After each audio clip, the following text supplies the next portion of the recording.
বন্ধুরা আমি একজন বিশ্বমানের ফুটবলারের উদাহরণ দিই আপনাদের মাঝখানে। হে তরুণ যুবকেরা, বিশ্বমানের ফুটবলার বলতে আমরা যাদের কথা প্রথম বলি, যারা ফুটবল প্রিয় মানুষ তারা জানে বিশ্বমানের ফুটবলার বলতে প্রথমেই নামগুলো চলে আসে ক্রিস্টিয়ানো রোনাল্ডো, নামগুলো চলে আসে কার? ক্রিস্টিয়ানো রোনাল্ডো, লিওনেল মেসির নাম চলে আসে, মেসুত ওয়াজিলের নাম চলে আসে। ভাই আমার দোস্ত আমার তরুণ যুবকেরা, ভাই আমার দোস্ত আমার আরো নাম অনেকে চলে আসে। ভাই আমার সাদিও মানের নাম চলে আসে। বিশ্বমানের ফুটবলার এরা। সাদিও মানে পৃথিবী বিখ্যাত একজন ফুটবলার। তিনি একদিন বিশ্ব মিডিয়ার সামনে তার বক্তব্য দিচ্ছেন। বিশ্ব মিডিয়া তাকে প্রশ্ন করছেন, তিনি আনসার দিচ্ছেন। হে তরুণ যুবকেরা, হাতের মোবাইলটা ছিল কম দামি,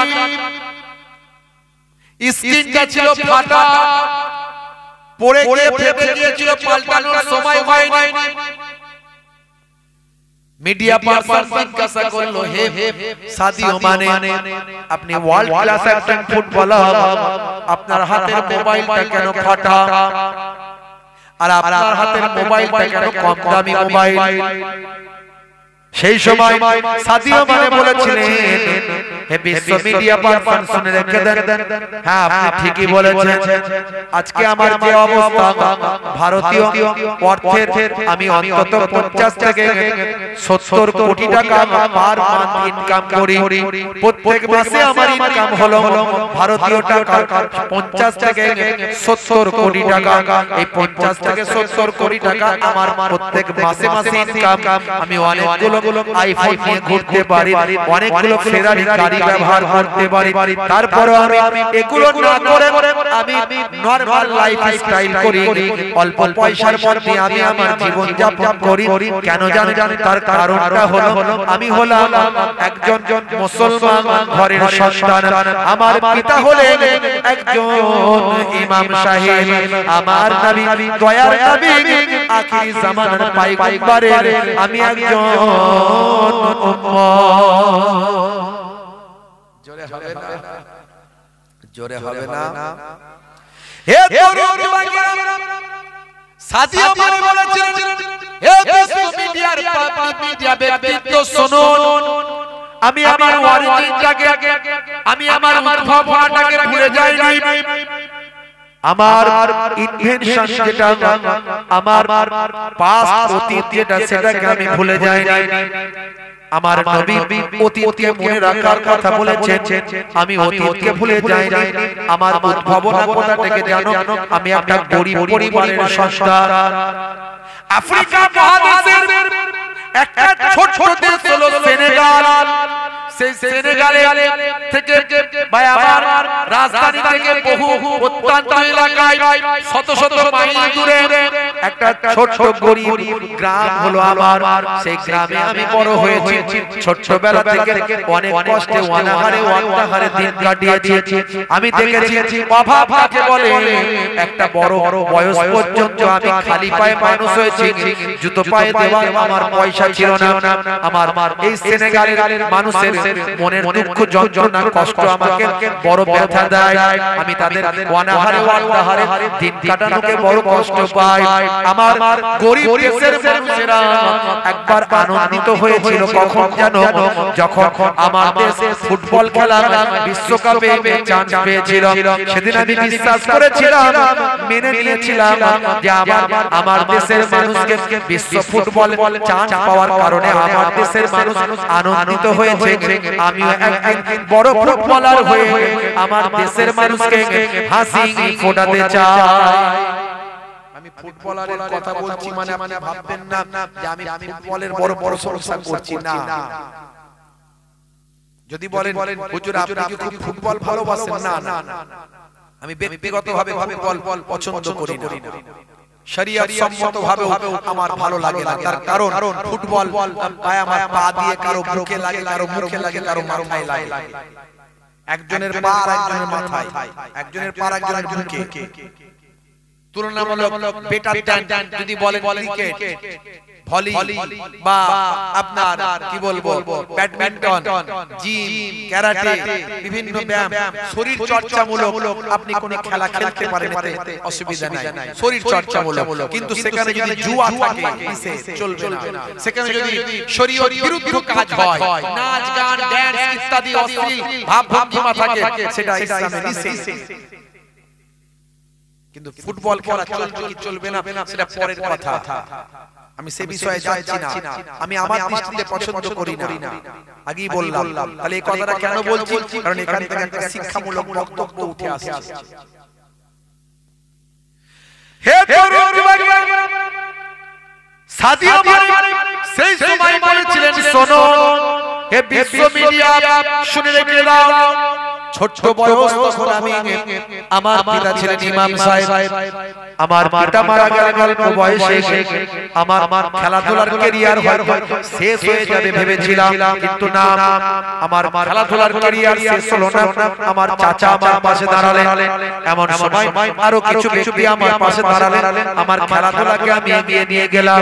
আমি আস্তে আস্তে স্টেজ বাই স্টেজ ভালো বেটার খেলতে লাগলাম। এমন সময় একদিনকার ঘটনা, আমি দেশের খেলায় চান্স পেলাম। এইভাবে আজকে বিশ্বের শ্রেষ্ঠ ফুটবলারদের তালিকায় আমার নামটা উঠলো। আজ আমি বিশ্ব ফুটবলারদের মধ্যে একজন। হে তরুণ যুবকেরা, শুনে রেখে দিন, সাদিয়া মানে বলেছিলেন, হে বিশ্ব মিডিয়া পারসন, শুনে রেখে দিন, আপনারা ভাবছেন তাহলে আমার লাইফ স্টাইল কেন এত নরমাল, আমি কেন হাই ফাই স্টাইলে কেন জীবন যাপন করি না? তার কারণ হলো আমি আমার নবীর আদর্শ মেনে চলি, নবীর সুন্নতের উপর তাবেদারি করার চেষ্টা করি। আমার অর্থ কোথায় ব্যয় করি? আপনাদের প্রশ্ন হতে পারে, শুনে রেখে দেন, আমি প্রত্যেক সপ্তাহে আমি গরিব দুস্থ অসহায় মানুষদের মধ্যে কোটি কোটি টাকা আমি আমার অর্থ থেকে মানুষের জন্য দান করি। শুধু তাই নয়, আমি যে গরিব দেশ থেকে উঠে এসেছি, আমার গ্রাম যেখানে আমি খালি পায়ে বড় হয়েছি, জুতো কেনার পয়সা ছিল না, অনাহারে অনাহারে আমার গ্রামের মানুষগুলো দিন কাটায়।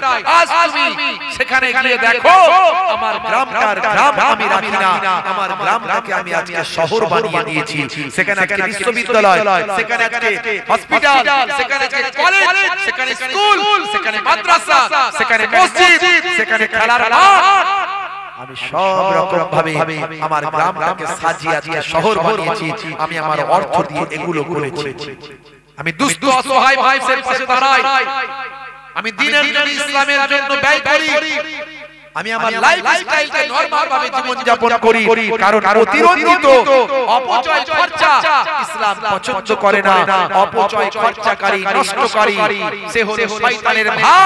আল্লাহর কোরআন বলেছে, আমি সাদিয়া মানে আমার লাইফস্টাইলকে সুন্দরভাবে চালনা করার চেষ্টা করি।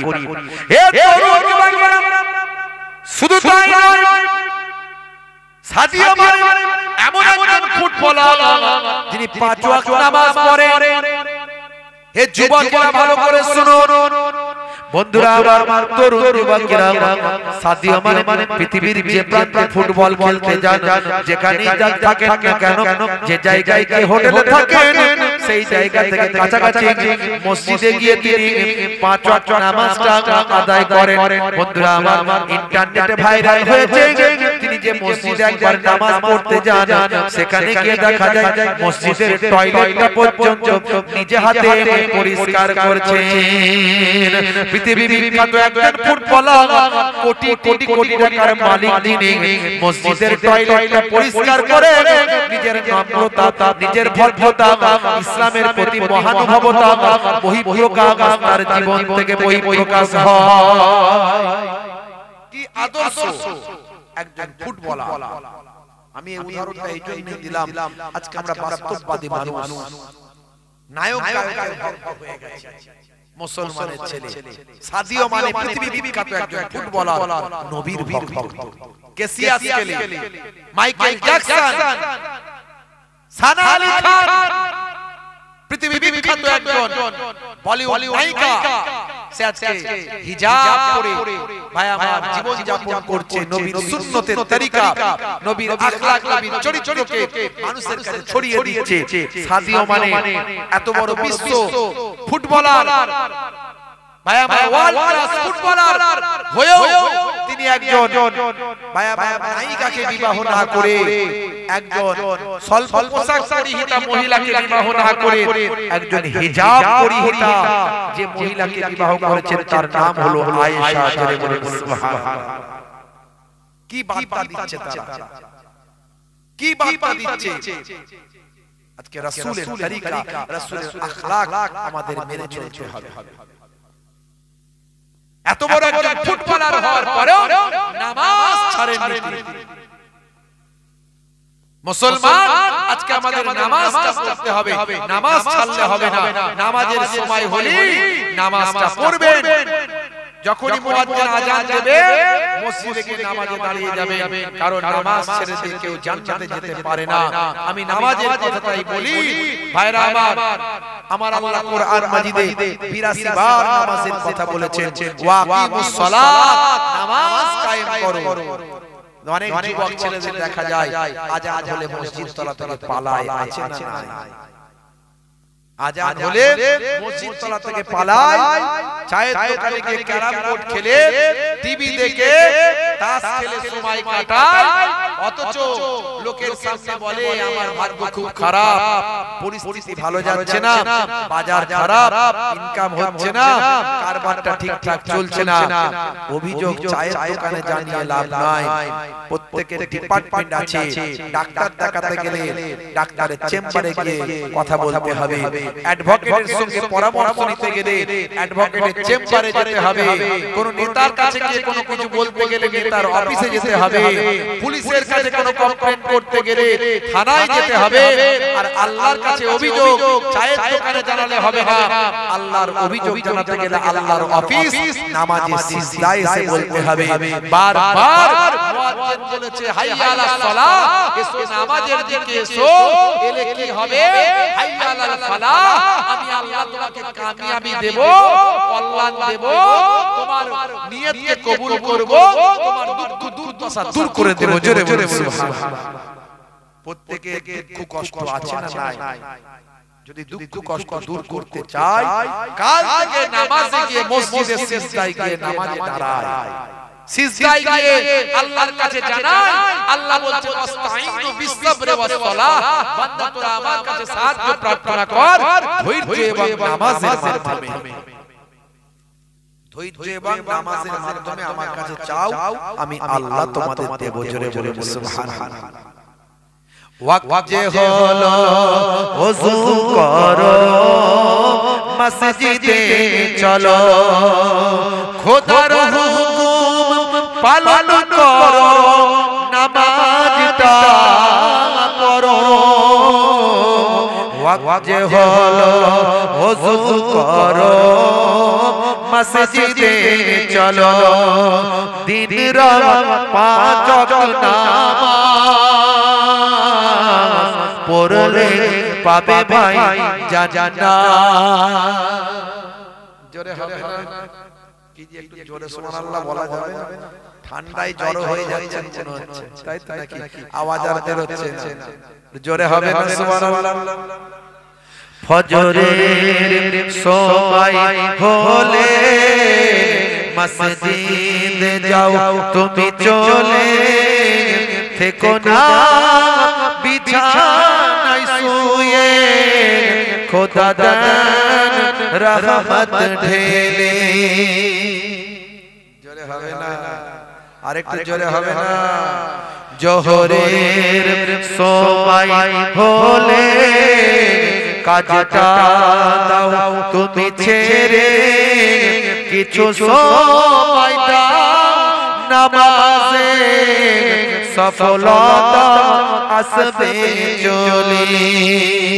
ওয়াক্ত যে হলো ওযু করো, মসজিদে চলো, খোদার হুকুম পালন করো, নামাজটা পড়ো। ওয়াক্ত যে হলো ওযু করো মসজিদে চলো দিন রাত পাঁচ ওয়াক্ত নামাজ পড়লে পাবে ভাই জান্নাত। আর জোরে হবে না, আর জোরে হবে না। এশার সময় হলে অবহেলা না তুমি করে নামাজে যাও তুমি চলে কবরে মুক্তি পাবে। আর জোরে হবে না। ওয়াক্ত যে হলো ওযু করো মসজিদে চলো খোদার হুকুম পালন করো নামাজটা পড়ো।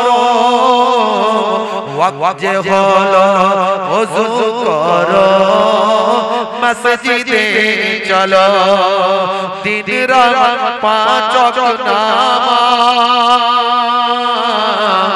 পড়লে পাবে ভাই জান্নাত। ভাইরা আমার, তরুণ যুবকেরা আবার মুরব্বিয়ানেরা আবার, আজকে ভালো লাগছে যে আজকে গোড়াইনগর গ্রামের যুবকেরা আজকে জলসার ব্যবস্থা করেছে, আজকে ইসালে সওয়াবের ব্যবস্থা করেছে। তারা আজকে ফিসফিস করতে পারতো, অন্য কোনো অনুষ্ঠান করতে পারতো, সেখানে তারা নিজেদের অর্থটাকে ব্যয় করতে পারতো, তারা না করে জান্নাতের বাগান তৈরি করেছে। বছরের প্রথম দিন দ্বিতীয় দিনে জান্নাতের বাগান করে আল্লাহর কোরআন রাসূলের হাদিস দিয়ে কবরবাসীদের রূহের মাগফিরাত কামনা করে তারা বছরটাকে শুরু করছে। আল্লাহ রাব্বুল আলামিন যেন আমাদের প্রত্যেককে নামাজি বানিয়ে দেন, বলুন আল্লাহুম্মা আমিন। কিন্তু আমরা শুধু আল্লাহু আমিন বলে দিলেই তো হবে না, আমাদের চেষ্টা না করলে আল্লাহ বদলাবে না। বদলাবে আমার আল্লাহ কোনো ব্যক্তিকে কোনো জাতিকে পরিবর্তন করেন না যতক্ষণ না সে নিজে চেষ্টা না করে। আজ থেকে আমরা প্রতিজ্ঞা করব যে আমরা নামাজ পড়ব, বলুন ইনশাআল্লাহ। প্রত্যেকে নামাজ শুরু করবে।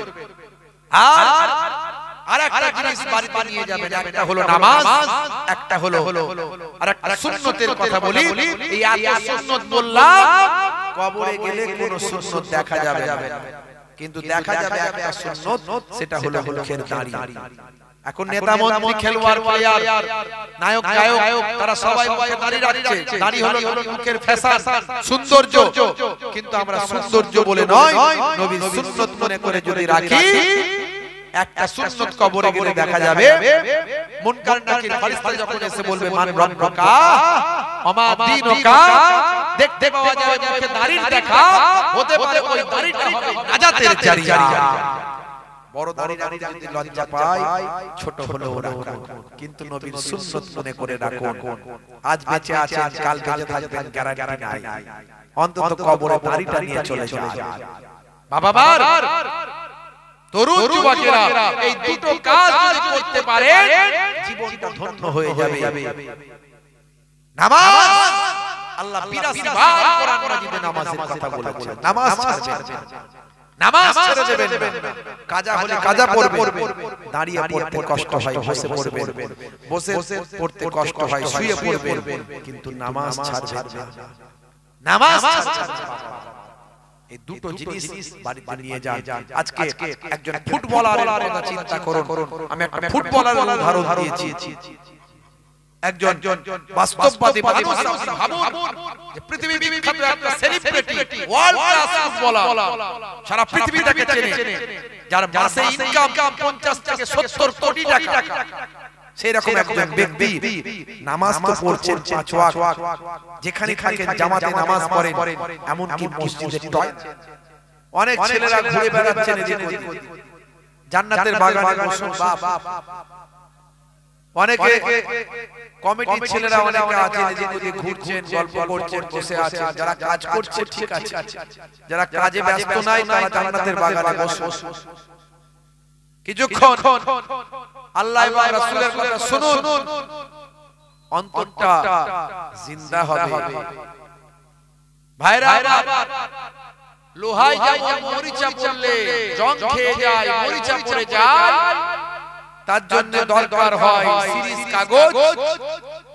আমাদের অন্তরটাও মরিচা পড়ে যায় গুনাহ করে করে পাপ করে করে, তার জন্য দরকার হয় আল্লাহর কোরআন, আল্লাহর জিকির, আল্লাহর ইবাদত করে বলে সুবহানাল্লাহ।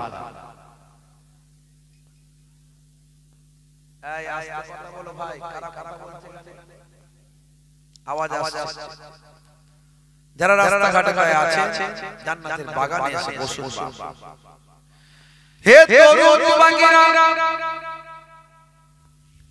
হে আমার বন্ধুরা, শুনে রেখে দিন বাবা, জেনে রেখে দেন আমার আল্লাহ বলছেন বান্দারে কুল্লু নাফসিন যায়কাতুল মাউত, প্রত্যেক প্রাণী মাত্র মৃত্যুর আস্বাদ গ্রহণ করবে।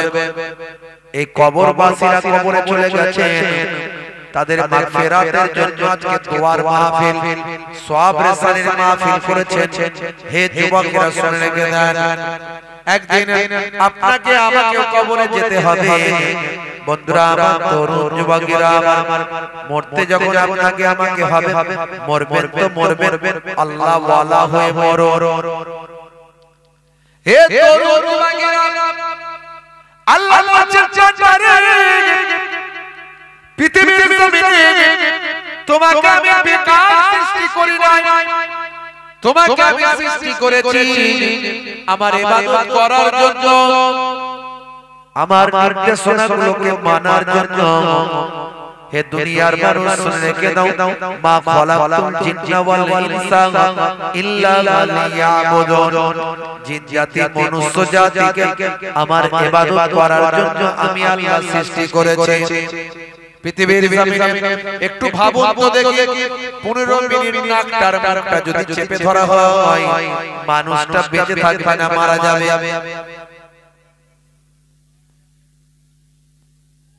15 মিনিট নাকার মুখটা যদি চেপে ধরা হয়, মানুষটা বেঁচে থাকবে না মারা যাবে? মানুষটা মারা যাবে, কারণ বাতাস তার ভিতরে ঢুকছে না। হে তরুণ যুবকেরা, এই অক্সিজেন কে দিয়েছে একটু কল্পনা করুন। আমরা অক্সিজেন কিভাবে পাচ্ছি? আজকে বিজ্ঞানের আবিষ্কার হয়েছে, আমরা জানি গাছ সালোক সংশ্লেষ প্রক্রিয়ায় অক্সিজেন ছাড়ছে, সেই অক্সিজেন আমরা গ্রহণ করছি। গাছ নিচ্ছে কার্বন ডাই অক্সাইড, অক্সিজেন ত্যাগ করছে। হে তরুণ যুবকেরা, এই গাছের এই প্রক্রিয়াটা সালোক সংশ্লেষ প্রক্রিয়া চলছে। হে মুসলমান, বাতাসের মধ্যে অক্সিজেন চলে আসছে, সেই অক্সিজেন আমার আল্লাহ কুদরতি ভাবে আমাদের মধ্যে ঢুকিয়ে দিচ্ছেন। মুসলমান একটু চিন্তা করুন, বাতাসে শুধু কি অক্সিজেন আছে? না, বাতাসে সবচেয়ে বেশি যে গ্যাসটা আছে সেই গ্যাসটার নাম হলো নাইট্রোজেন।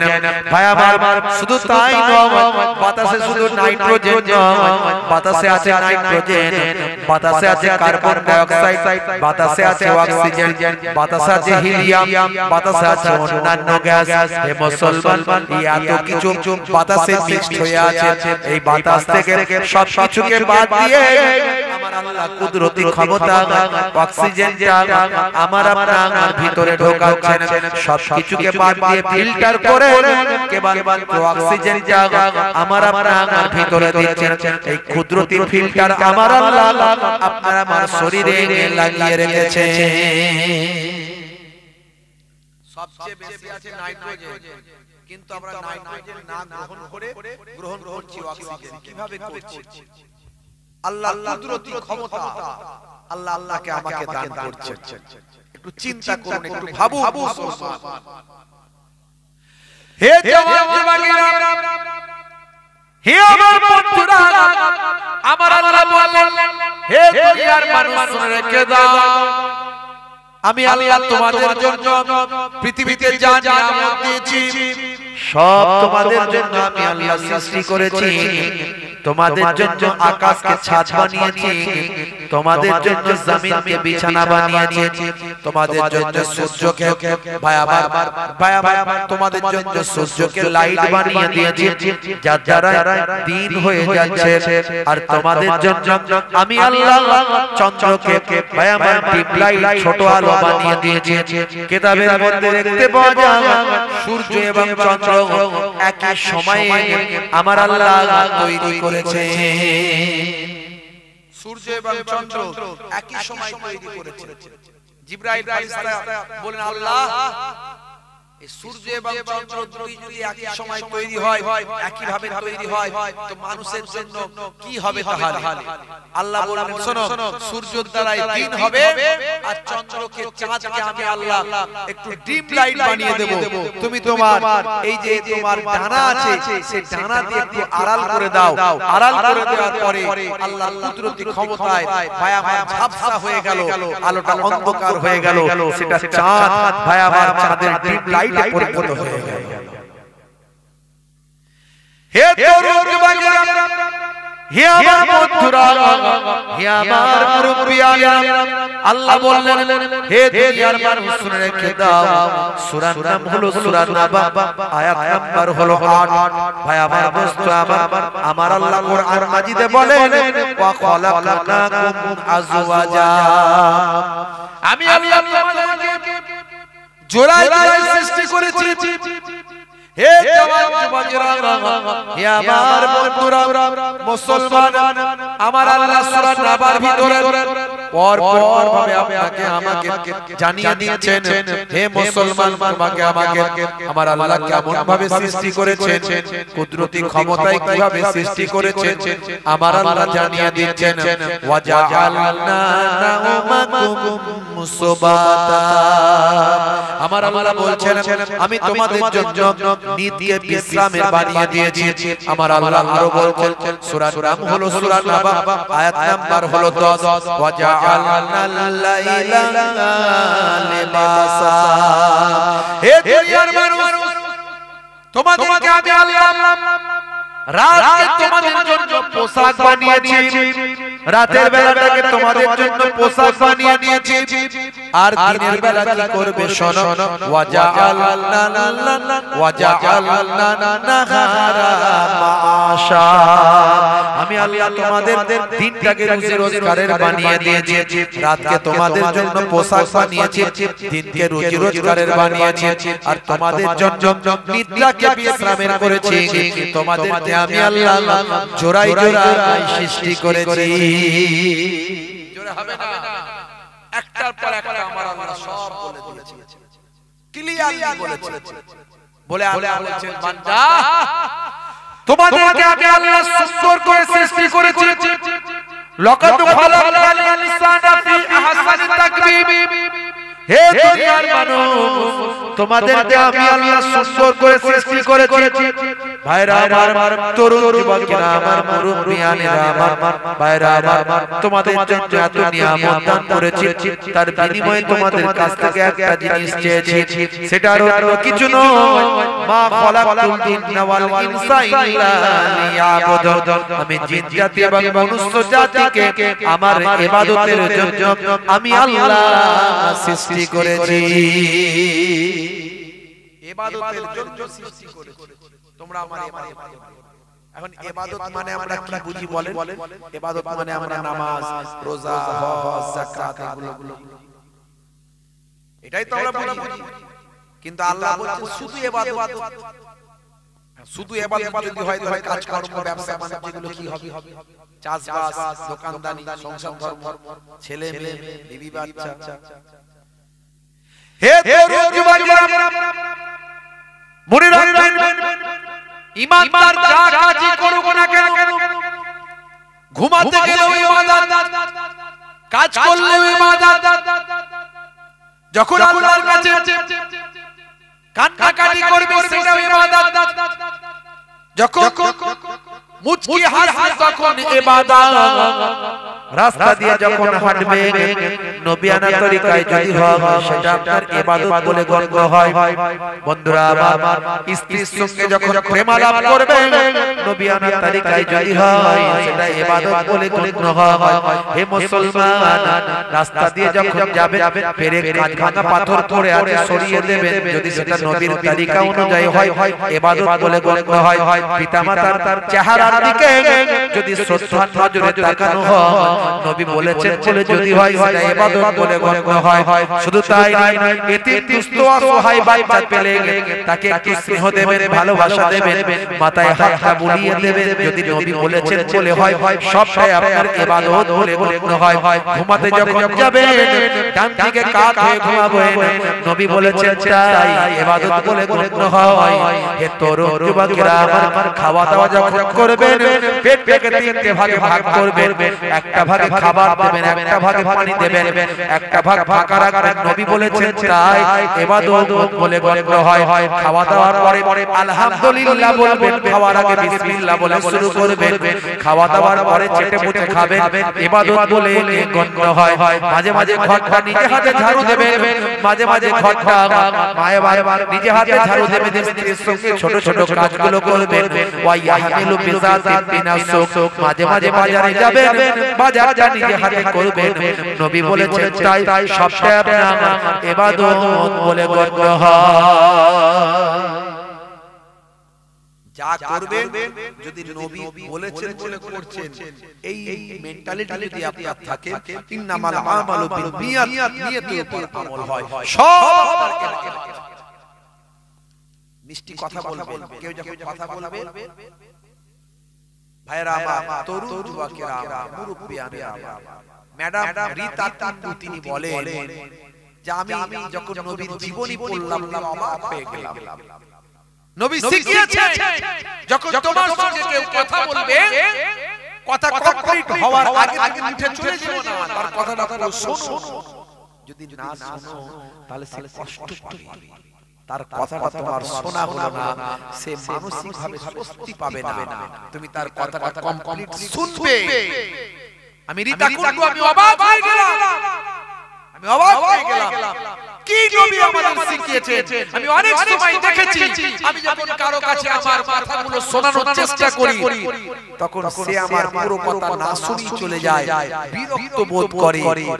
আজকে আমি অবাক হয়ে গেলাম, নবী কি শিক্ষা দিয়েছেন। আমি সেই নবীর আশিক হয়ে গেলাম, নবীর নামে কালেমা পড়ে গেলাম। নবী শিখিয়েছেন কেউ যদি কথা বলে কথাটা শুনবেন, কিন্তু আমাদের টেন্ডেন্সি আমরা শুনি কম, বলি বেশি। দেখবেন আপনি ধরেন আপনার দুঃখের কথা কাউকে আপনার ফ্রেন্ডকে শোনাচ্ছেন, বন্ধু বা আত্মীয়, ভাই আর বলিস না, ভাই আর বলো না, শরীর খুব খারাপ, বাড়িতে এই গন্ডগোল, সে আপনার এই দুটো কথা শুনতে না শুনতে সে তার চারটি কথা আপনাকে শুনিয়ে দেয়। আর বলি না ভাই আমার আরো বাড়াবাড়ি অবস্থা, তোর কি শরীর খারাপ, আমার আরো বেশি শরীর খারাপ। আপনার মানসিক ভাবে স্বস্তি পেলেন না, আপনি ক্লিয়ার করতে পারলেন না। নবী বলছেন তোমার শুনতে ইচ্ছা না করলেও শোনার চেষ্টা করো, শুনে ক্লিয়ার করো, তাকে স্বস্তি দাও। এটাও নবীর আখলাক, এটাও নবীর চরিত্র, এটাও সুন্নতের তরিকা। তুমি যেই ধৈ ধরে কথাটা শুনছো, সুন্নতের সবটা তোমার নামাজ আমলে লিখে দেওয়া হবে। দেখেছেন ইসলামের ব্রডনেস, ইসলামের ব্রাইটনেস, ইসলামের বিউটি, ইসলামের সৌন্দর্য। আমরা বেশিরভাগ মানুষ এই বিষয়গুলোকে নিয়ে ভাবি না। অনেকে দেখবেন ভাই আমার কথা কম বলে, বলে বেশি কথা বলবি না, চুপচাপ থাকবি, মুখকে ঘোমটা করে রাখবি, মুখকে বাংলার পাঁচ করে রাখতে হবে, তবে লোকে ভয় পাবে। বেশি কথা বলে ফেললে, হাসি মুখে থাকলে লোকে মাথায় উঠে পড়বে, ঘাড়ে উঠে পড়বে। ভাই আমার মানুষ মানবে না, মানুষ একবারে নরমাল করে ফেলবে। এই জন্য অনেকে দেখবেন চুপচাপ গম্ভীর, মুখকে বাংলার পাঁচ করে রেখে দেয়। যাতে কেউ কথা বলতে না পারে। আবার দেখছে এতেও হচ্ছে না, মোটা গোপ রাখে, মোটা গোপ, যাতে লোকে ভয় পায়। গোপ দেখে অন্তত ভয় পাবে, তাহলে কথা বেশি বলবে না।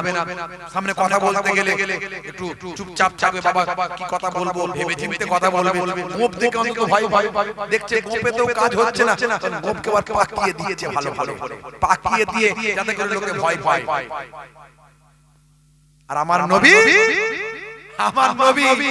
এত মিশুকে ভাবে মানুষের সঙ্গে মিশতেন যে নবীর কাছে কথা বলতে বাচ্চারাও ভয় পেত না, বৃদ্ধরাও ভয় পেত না, বৃদ্ধারাও ভয় পেত না, বুড়োরা, যুবকেরা, জওয়ানরা কেউ নবীর কাছে কথা বলতে ভয় পেত না। সবাই মনের কথা সহজে বহিঃপ্রকাশ ঘটাতো। জোরে বলে সুবহানাল্লাহ। নবী বলছেন দৃষ্টি মুখ করে রাখবে, হাসি হাসি মুখ করে রাখবে। এই হাসি হাসি মুখ রাখাটাও তোমার ইবাদত।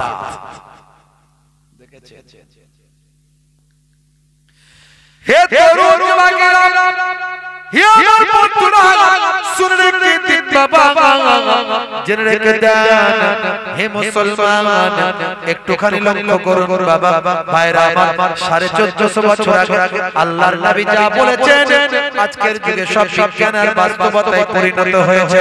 1450 বছর আগে আল্লাহর নবী যা শিখিয়েছেন, কোরআন মাজিদ যা বলেছেন, সব আজকের যুগে বিজ্ঞানের বাস্তবতায় পরিণত হয়েছে। বন্ধুরা আমার, তরুণ যুবকেরা আমার, মুরব্বিয়ানেরা আমার, 1450 বছর আগে আল্লাহর কোরআন আপনাকে আমাকে শিখিয়ে দিল। হে দুনিয়ার মানুষ, শুনে রেখে দাও, জেনে রেখে দাও বাবা, ওয়াল জিবাল আওতাদা, পাহাড়গুলোকে আমি আল্লাহ পেরেকের মতো ঘিরে দিয়েছি। আজকের যুগে বিজ্ঞানীরা বলছেন, প্রত্নতত্ত্ববিদরা বলছেন, সত্যি তো আল্লাহর কোরআন যা বলেছে ঠিক বলেছে। পেরেকের মতো গাড়া মানে পায়াবার নিচে বেশি, উপরটা একটুখানি মাথাটা, আর পেরেক মানে নিচের দিকে বেশি ঘিরে দেওয়া। আমরা গবেষণা করে দেখছি পায়াবার পাহাড়টা উপরে যতটা দেখতে পাই তার 70 থেকে 90% মাটির গভীরে পাওয়া যায়। 1450 বছর আগে আল্লাহর কোরআন যা বলল, আজকের যুগে বৈজ্ঞানিক তত্ত্বে সেটা প্রমাণিত হয়ে গেল। হে তরুণ যুবকেরা, হে আমার মুরব্বিয়ানেরা, শুনে রেখে দিন বাবা, জেনে রেখে দেন 1450 বছর আগে আল্লাহর নবী বলেন, খাওয়ার আগে একটু লবণ, খাওয়ার পরে একটু লবণ তোমরা খাবে। বন্ধুরা আমার, তরুণ যুবকেরা আমার, আজকের স্বাস্থ্য বিশেষজ্ঞরা বলেন, খাওয়ার আগে একটু লবণ, পরে একটু লবণ খেলে শরীরের 70 রকম রোগ থেকে উপশম পাওয়া যায়, 70 রকম অসুখ থেকে মুক্তি পাওয়া যায় লবণ যদি খাওয়া হয়। শুধু তাই নয়, আল্লাহর নবী খাওয়া দাওয়ার পরে একটু মিষ্টি খেতেন, মধু খেতে পছন্দ করতেন। ইউহিব্বুল হালওয়া ওয়াল আসাল, আল্লাহর নবী মধু এবং মিষ্টি পছন্দ করতেন। স্বাস্থ্য বিশেষজ্ঞরা বলছেন, খাওয়া দাওয়ার পরে যদি একটু এক পাতে মিষ্টি খাওয়া হয়, বন্ধুরা আমার, সেটা আপনার আমার কার্ডিওভাস্কুলারের মতো ভয়ঙ্কর অসুখ থেকে শরীরকে রক্ষা করে ভাই, এবং হজমের জন্য খাওয়ার পরে মিষ্টি আপনার আমার উপকারে লেগে যায়। 1450 বছর আগে আল্লাহর কোরআন যা বলছে, নবীর হাদিস যা বলছে, আজকের যুগে সব বিজ্ঞান আর বাস্তবতায় প্রমাণিত হয়েছে। হে তরুণ যুবকেরা, আল্লাহর কোরআন বলছে, সূরা নাবা আয়াত নাম্বার হলো 10। আমার আল্লাহ বলছেন, ওয়া জাআলনাল লাইলা লিবাসা।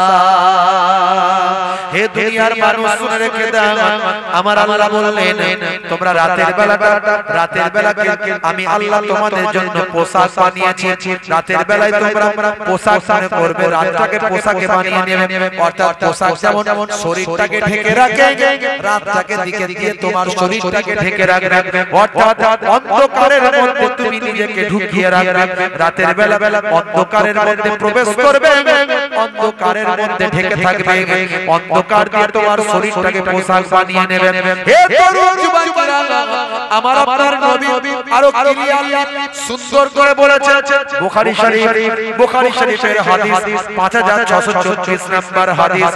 হে তরুণ যুবকেরা, হে আমার মুরব্বিয়ানেরা, মুসা ইবনে ইসমাঈল হাদাসানা হাম্মাম আন আতার আন জাবির আন রাসূলুল্লাহ সাল্লাল্লাহু আলাইহি ওয়াসাল্লাম قال اطفئوا المصابيح اذا رقدتم। ভাই আমার হযরত জাবির রাদিয়াল্লাহু তাআলা আনহু থেকে হাদিসটা এসেছে, বুখারী শরীফের হাদিস 5634 নম্বর হাদিস।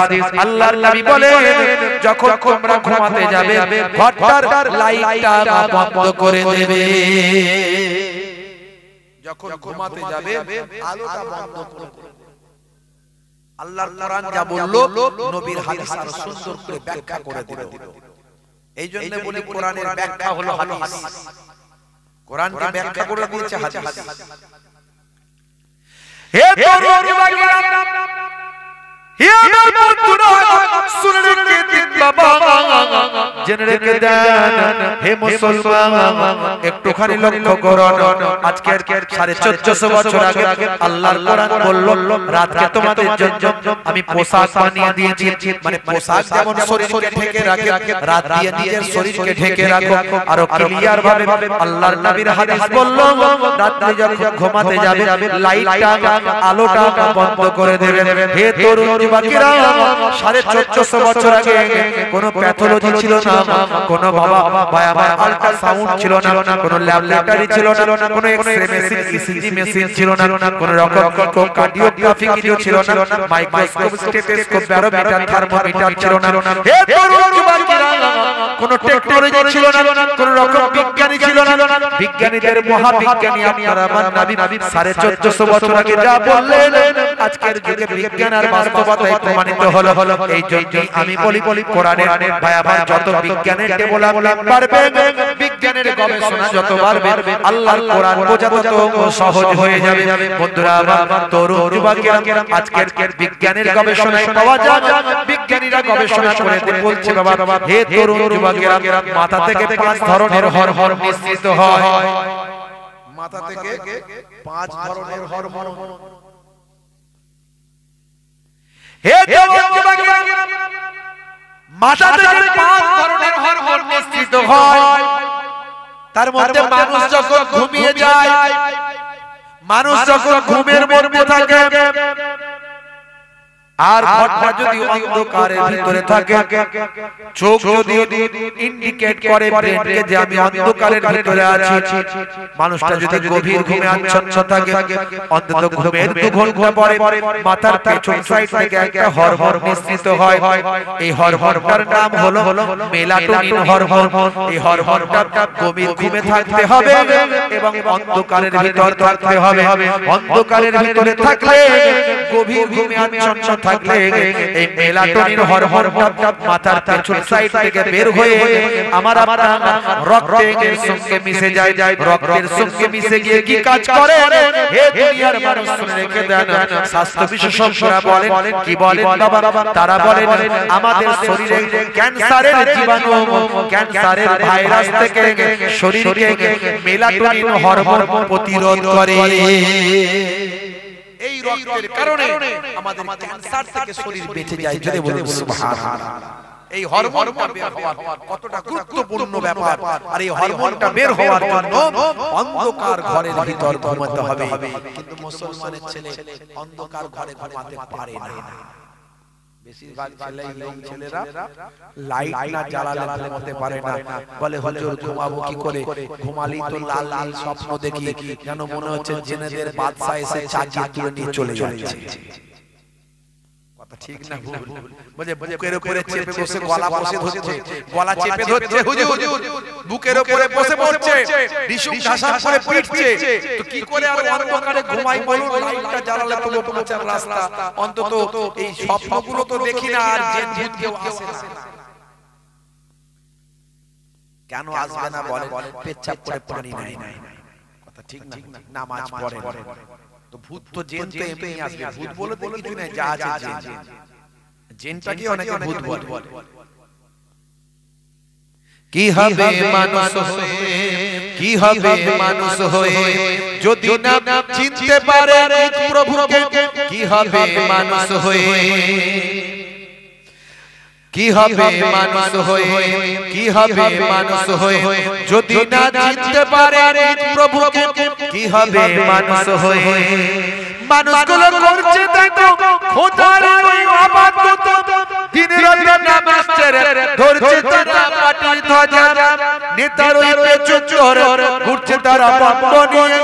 যদি একটা টিকিট পাই জমবে খেলা, কি হবে মানুষ হয়ে, কি হবে মানুষ হয়ে, কি হবে ছেলে সেজে, কি হবে ছেলে সেজে যদি না থাকতে পারে পিতা মাতার কষ্টে বসে, যদি না থাকতে পারে পিতা মাতার কষ্টে বসে, কি হবে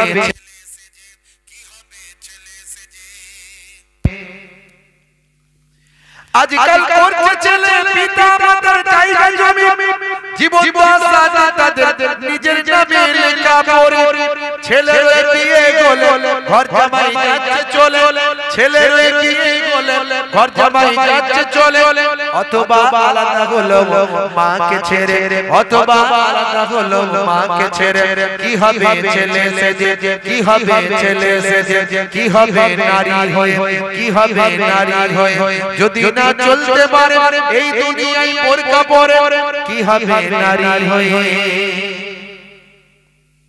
আমাদের ঘরের মেয়েরা এখন নায়িকা, কথা ঠিক না ভুল? বোরকা তো দূরের কথা, ছেলেরা তো একটু পোশাক টোশাক পরে, তবু মুসলিম ঘরে অনেকটা ভালো বলতে হয়। রাস্তায় দেখা যায় তো মাঝে মাঝে এখন হাইব্রিড মোটরসাইকেল বেরিয়েছে, হাইব্রিড মোটরসাইকেল দেখবেন সামনের সিটটা একতলা আর পেছনের সিটটা তিনতলা, দুটো সিট, একটা একতলা একটা তিনতলা, মানে সামনে যে ড্রাইভার বসবে চালাবে সে নিচে, আর তার পেছনে যে বসবে প্যাসেঞ্জার সে তার ঘাড়ে। আমাকে একদিন মোটরসাইকেলে তুলছিল, বলছে হুজুর এই একটু যেতে হবে তো আপনি বসুন পেছনে, আমি ওই তিনতলা থেকে বলি তুই তোর আগে মোটরসাইকেল নিয়ে আমি হেঁটে হেঁটে যাবো ভাই, আমার ওই তিনতলায় বসতে পারবো, তোর ঘাড়ে বসার ক্ষমতা আমার নাই। বুঝতে পারছেন কি বিপদ? এখন স্বামী স্ত্রী ওই মোটরসাইকেল চাপে, এর যতটা আছে পোশাক পরে আছে, এর যতটা আছে ঢাকা, ওর বউয়ের ততটা শরীর ফাঁকা, ও পোশাকই নাই, এদিকে ফাঁকা ওদিকে ফাঁকা। লাল শাড়ি লাল টিপ লাল আঁচল মাথায় নাই, সবুজ শাড়ি সবুজ টিপ সবুজ আঁচল মাথায় নাই, পিঠটা তাদের ফাঁকা, বলছে যত তাকাবি তাকা।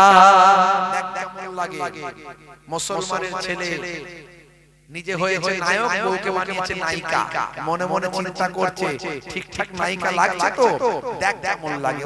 সর্বনাশ, কি হবে নারী হয়ে যদি না চলতে পারে এই দুনিয়ায় বোরকা পরে, কি হবে নারী হয়ে।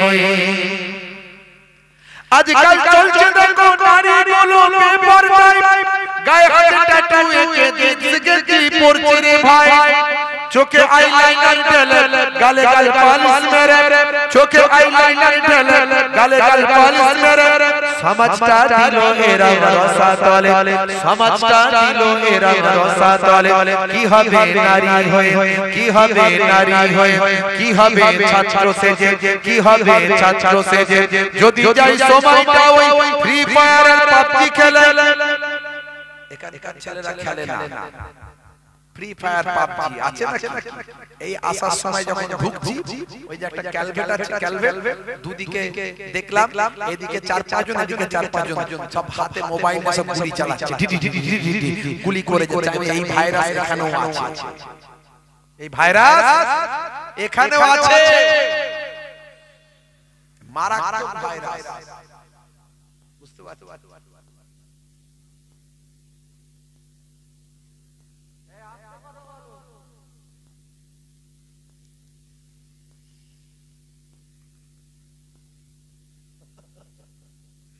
মাশাআল্লাহ ভাইরা আমার, আচ্ছা কমিটি ভাইগুলো কি করছে? আচ্ছা ওই ওরা ওই গরম জায়গায় বসে আছে, আমাদের ঠান্ডা জায়গায় বসে আছে, তাই তো নাকি? খুব চালাক ওরা, ওখানটা ভালো করে ঘেরা জায়গায় ঢুকে বসে আছে, আমাদেরকে ফাঁকা জায়গায় বসে কথা ঠিক না? তো ওদেরকে তো এখানে বসতে হতো, এই কমিটি ছেড়াই কারা আছে ভিতরে বাইরে বেরিয়ে এসো এসো এসো বাইরে বেরিয়ে এসো এই চেয়ারে আরাম করে বসে আছে এইদিকে সামনে ভিতরে এসে এখানে বসো চলে এসো সবাইকে বাইরে বসতে বলো বলে শুধু ওয়াজ লোককে শোনালে হবে না নিজেদেরকে শুনতে হবে কথা ঠিক না মাশাআল্লাহ ভাইরা আমার তরুণ যুবকেরা এই বাইরে বেরিয়ে এসো দাঁড়িয়ে উঠে এসো বলে হুজুর ডাকছে তাও আসছে না সব চুপচাপ হয়ে ঢাকা দিয়ে সবাইকে বাইরে বসতে হবে সবাইকে বসতে হবে যতক্ষণ কাজ হবে ঠিক আছে না কাজ হলে ভিতরে বসে যাবে এখানে সবাইকে বসতে হবে চলো বাকিদেরকে ডাকো সবাইকে এবার তাকবীর হবে না আরে তাকবীর কি বাকিরা কি আসছে না কথা শুনছে নাকি কি এই বাকিরা আসছে না কেন ডাকে সবাই এখানে বসতে হবে আচ্ছা ওয়াজ তো সবাইকে শুনতে হবে তাই না মাশাআল্লাহ এই কমিটি ছেলেরা খুব ভালো মাশাআল্লাহ এখানে যারা পরিশ্রম করছে খাটছে ঠিক আছে যারা কাজ করছে তাদের ওয়াজ শুনতে হবে হয় না ভাইরা আমার ওয়াজ না শুনলে আমরা পরিবর্তন হব কি শুধু লোককে শোনাবো তা তো না নিজেদেরকেও শুনতে হবে তাই না ভাই ভাইরা আমার সবাইকে শুনতে হবে বলে হুজুরে আমরের পাল্লায় পড়েছি আমাদেরকেও বসতে দিচ্ছে না রাগ করছেন নাকি আমার উপর রাগ করলে হবে না সবাইকে ওয়াজ শুনতে হবে একটু কালেমা জিকির লা ইলাহা ইল্লাল্লাহ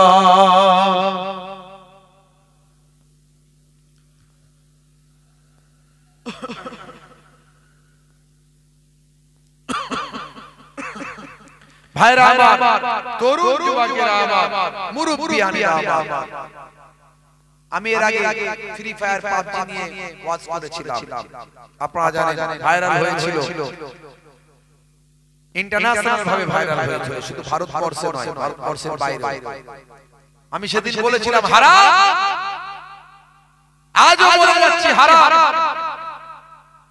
মানে অনলাইন গেম গুলো এখন দেখবেন মোবাইল খুললি অমিতাভ বচ্চন বলছে এই গেমটা রিচার্জ করো এই গেমটা ডাউনলোড করো ভাই আমার সচিন তেন্ডুলকর বলছে এই গেমটা ডাউনলোড করো শাহরুখ খান বলছে এই গেমটা ডাউনলোড করো আবার মুকেশ আম্বানি নীতা আম্বানি আর অনন্ত আম্বানি তারা বলছে আমাদের বিয়ে উপলক্ষে এই গেমটা দেয়া হচ্ছে এই গেমেতে বেশি ইনকাম মুসলমানের ছেলে আজকে গেম ডাউনলোড করছে ঘন্টার পর ঘন্টা গেম খেলছে সময় নষ্ট পয়সা নষ্ট বুদ্ধি নষ্ট মোবাইল নষ্ট চার্জ নষ্ট এই যে অপচয় খরচা করছে আল্লাহর কোরআন বলছে ইন্নাল মুবাসসিরিনা কানু ইখওয়ানা শায়াতিন অপচয় খরচাকারী নষ্টকারী হলো শয়তানের ভাই আর আল্লাহর নবীর হাদিস বলছে কুল্লু মুসকিরিন হারাম প্রত্যেক নেশা হলো হারাম একদিকে হারাম কাজ করছে আর একদিকে শয়তানের ভাই পরিণত হচ্ছে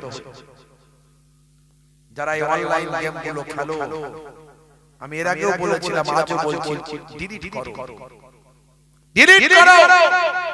একদিকে হারাম কাজ করছো যদি নবীকে ভালোবাসো কোরআনকে বিশ্বাস করো একদিকে হারাম কাজ করছো আর একদিকে শয়তানের ভাই পরিণত হচ্ছে ডিলিট করো পড়াশোনায় মন দাও কাজকর্মে মন দাও পিতামাতার কথা শোনো মানুষকে ভালোবাসো অন্যকে সম্মান করো ভাই আমার কোরআন মাজিদের একটা অ্যাপ মোবাইলে ডাউনলোড করো দয়ার নবীর জীবনী একটা ডাউনলোড করো এতে তোমার জীবনটা পাল্টে যাবে আজ মারা গেলে কাল দুদিন হয়ে যাবে তিন দিন পরে আর কেউ খবর রাখবে না বাল তুসিরুনাল হায়াতাদ দুনিয়া ওয়াল আখিরাতু খায়রুন ওয়া আবকা এই দুনিয়া হলো তোমাদের জন্য আমাদের জন্য ক্ষণস্থায়ী পরকালটা হলো চিরস্থায়ী সেই পরকালের কথা আল্লাহ বারবার বলেছেন আজ মারা গেলে কাল দুদিন হয়ে যাবে তিন দিন পরে কেউ খবর রাখবে না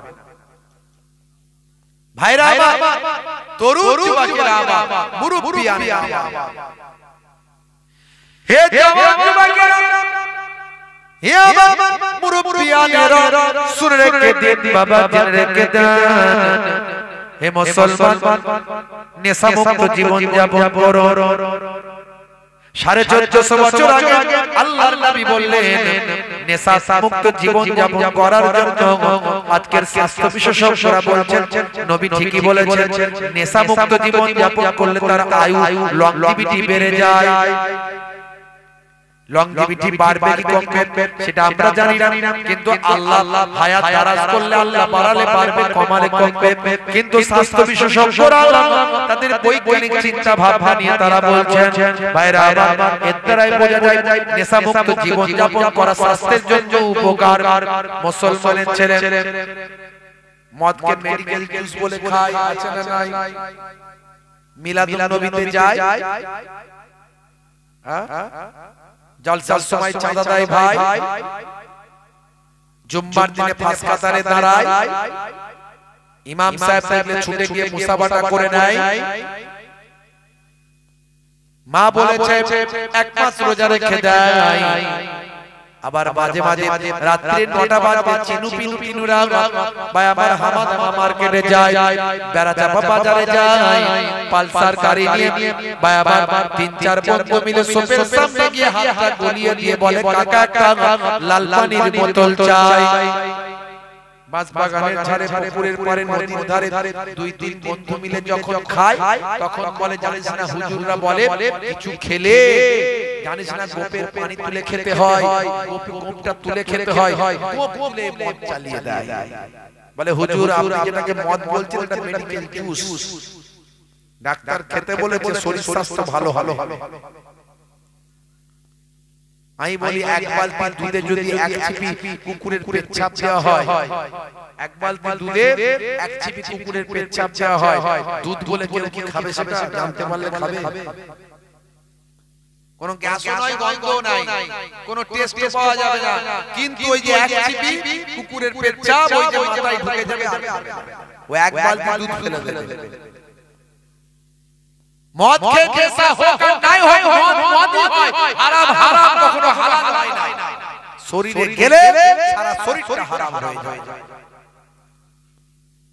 হে তরুণ যুবকেরা, হে আমার বন্ধুরা, হে আমার মুরব্বিয়ানেরা, শুনে রেখে দিন বাবা, জেনে রেখে দেন মুসলমান, আপনাকে আমাকে আল্লাহর নির্দেশ অনুযায়ী চলতে হবে, রাসূলের সুন্নাত অনুযায়ী চলতে হবে। আপনি যা কিছু করবেন নবিয়ানা তরিকায় যদি করেন সবটা আপনার ইবাদত বলে গণ্য হবে। ভাইরা আমার, আল্লাহ বললেন বান্দারে আমি তোমাদের ইবাদত করার জন্য পৃথিবীতে পাঠিয়েছি, তাহলে আপনি স্ত্রীর সঙ্গে প্রেমালাপ করবেন, সেটাও ইবাদত। ঘরটা মাঝে মাঝে ঝাড়ু দেবেন, সেটাও ইবাদত। মাঝে মাঝে বাজারটা করে নিয়ে আসবেন, নবী আমার বাজারটা নিজে হাতে করতেন। ওয়া ইয়াহমিলু বিযাতিন মিনাস সুক, নবী আমার বাজারটা নিজে হাতে করতেন। আপনি বাজারে গেছেন, বাজারটা করেছেন, চিন্তা করছেন নবী করেছেন আমি করছি, নবীর সুন্নাত এই মনে করে বাজারটা নিজে হাতে বহন করেছেন। মনে রাখবেন বাজারটা করা হলো আর ইবাদতের সওয়াবটা নামাজ আমলে আমার আল্লাহ লিপিবদ্ধ করলেন। তাহলে বাজার করলেও সওয়াব আছে না নাই? এই জন্য আল্লাহ বলছেন আমি ইবাদতের জন্য তোমাদের পাঠিয়েছি, যা করবে সবের মধ্যে ইবাদত, খালি জেনে নিতে হবে। ঘুম থেকে ওঠা থেকে ঘুমাতে যাওয়া পর্যন্ত সবকিছুর মধ্যে ইবাদত। হে তরুণ যুবকেরা, এরই জন্য আজকে পৃথিবীর বিখ্যাত ব্যক্তিরা, আজকে দয়াল নবীর শিষ্য মিস্টার ডিউ ডেভিস থেকে শুরু করে মিস্টার ব্রেইল পর্যন্ত, মিস্টার জোসেফ থেকে শুরু করে বাবা সাদিও মানে পর্যন্ত, হে তরুণ যুবকেরা, হে আমার বন্ধুরা, কেসিয়াসের টাইসন, গ্যারি মিলার, জেনিফার থেকে শুরু করে পৃথিবীর বিখ্যাত ব্যক্তিরা আজকে বিশ্বনবীর শিষ্য হয়েছে। বাবা আমি মুসলমান, আপনি মুসলমান, কেমন বিশ্বনবীর শিষ্য হলাম? বুকে হাত দিয়ে একবার চিন্তা করুন, নামাজটা ঠিকমতো পড়লাম কিনা, রাসূলের সুন্নাত গুলো মানলাম কিনা, একবার বুকে হাত দিয়ে চিন্তা করুন।